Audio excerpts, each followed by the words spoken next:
So as you might be able to see from the end of the Black Adam reveal trailer, we're most likely gonna get Hawkman as well. So in this video I'm going to try and talk a little bit about Hawkman, familiarize you guys to who he exactly is and make some prediction about his gameplay and abilities. Though keep in mind, nothing I'm saying is confirmed, is just wild guessing.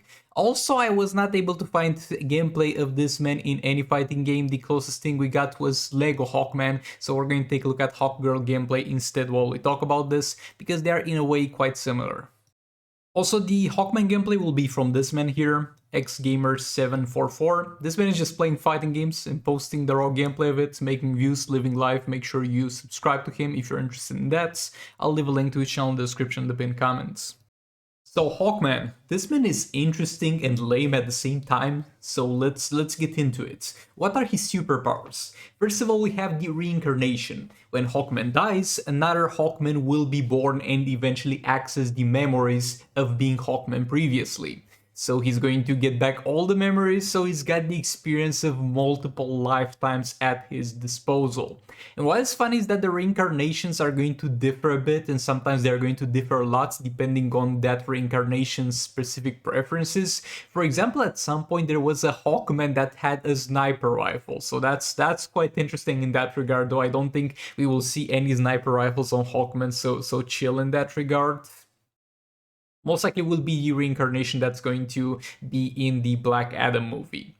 And other than reincarnation, he's obviously got the super strength and speed, but that goes for anybody who's just not a normal human, like for example how Joker is. Anything that's not Joker level in terms of superpowers is going to have super strength and super speed.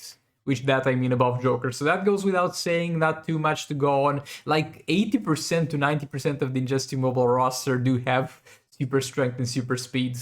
And the only other thing that makes him different, which is to be considered kind of a superpower, is the Ant Metal armor and Ant Metal wings and Ant Metal mace. So the Ant Metal, we've seen the Ant Metal in the game with the Ant Metal armor, which is an artifact that you could equip from the Azure artifacts. Then we had the Ant Metal mace, who was introduced, not sure if that's exactly how it's called, but it was introduced with the artifacts for Dark Knight Soul Raids.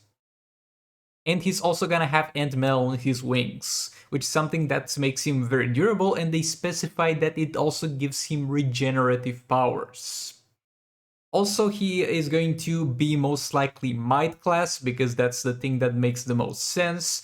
The classes are not really the most important thing in this game. The only thing that will matter is for what you will have to convert your CA shards, because previously it mattered a bit because Shazam actually buffed some stuff, and if something was Arcane or Might, people were like, oh boy, I can buff it with Shazam, but it really doesn't matter at this point what class he is.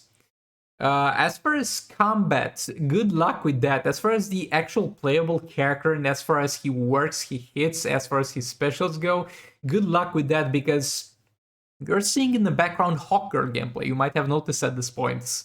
Do you know what I get when I search for Hawkman gameplay on YouTube? I get Lego Hawkman. This man has never been implemented himself into a game. The closest thing we got is Hawkgirl in Injustice Gods Among Us. So first of all, they'll most likely base it on the model of Injustice 1. And usually that doesn't go well because they haven't released a good new character model since the day they released Manta, and that was a whole new character model, not a kind of imported one.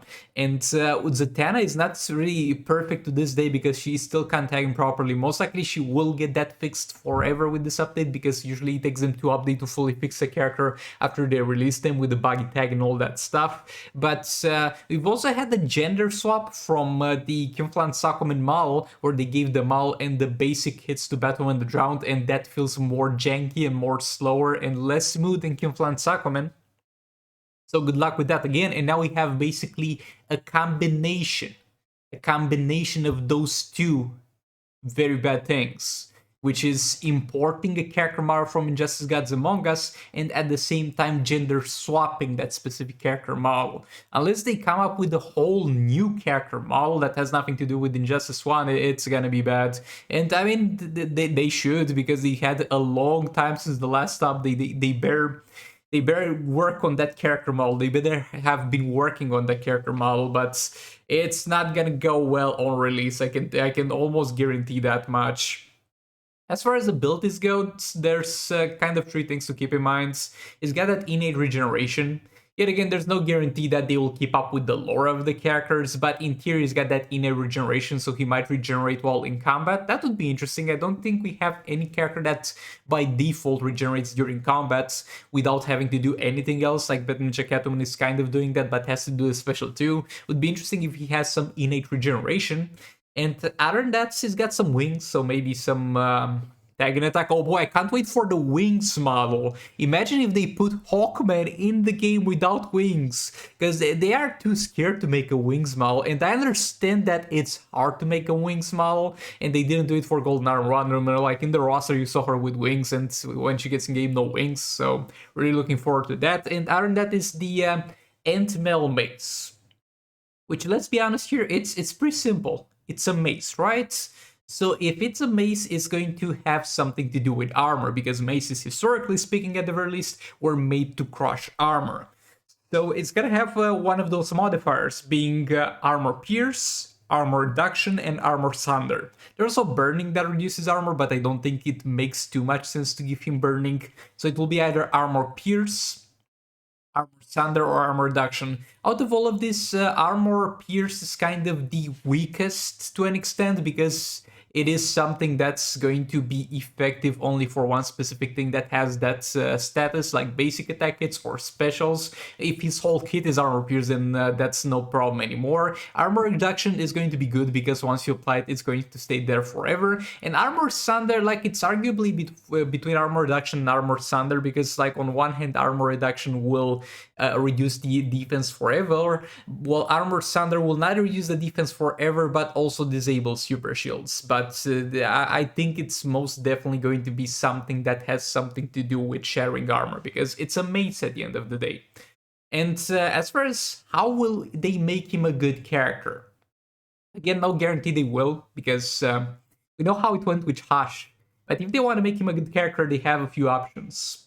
Actually, three options. Option number one, integrate him in a team, which I don't think will be the case, because he's not in the Dark Metal team, he's not in the Just League Dark team, and I don't think they'll put him in the Just League team. Like, that's in theory possible, because he's a member of the Just League, but it's not related to the movie, so I doubt that will be a thing, and I doubt they will put another team in the game before finishing two other teams, but we'll see how that goes. Second option is for him to be a good support character, and that doesn't really make sense either, because he doesn't really seem like the type of guy to offer many supporting options. But again, we'll see how that goes. Don't rule that option off the table. And the last one is going to be for him to be a good damage dealer. Now, how characters are built in Just Mobile nowadays, there's only two ways for you to be a good damage dealer.